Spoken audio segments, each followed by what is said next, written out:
Well, joining me now is our Foreign Affairs correspondent, Jonathan Miller. You've spent the day here at Chogham at the Commonwealth Conference here, but a poignant moment this afternoon in the course of the press conference being given by the host, President Rajapaksa. Not, in fact, because President Rajapaksa, as I reported there, didn't turn up. Well, I was in Jaffna, so I didn't know. Well, we were reassured that his non-appearance was not down to the fact that he didn't want to answer difficult questions. They said he was quite prepared to do so, but simply because meetings with heads of government overran.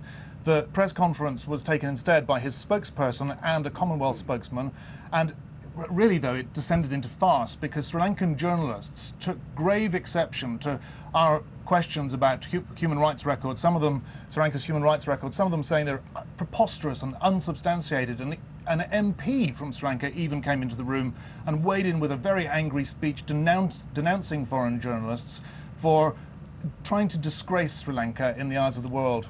Well, the other thing that happened tonight, of course, was David Cameron's meeting with Mr. Rajapaksa. There's a bit more on that, isn't there? Yeah, well, David Cameron had repeatedly said that he would try to shed a spotlight on Sri Lanka and its human rights, questions over its human rights record. He seemingly did so. Very tough questions in that press conference were raised reportedly. But interestingly, the riposte from the Sri Lankan government point of view came less from the president and more from his brother, the unelected Defence Secretary Gotabaya Rajapaksa. He gave a very, very robust response, apparently, and finally the president himself said, fair enough, yeah, there might be some room for improvement. Jonathan Miller. Well, let me hand you back now to Krishnan in the studio in London.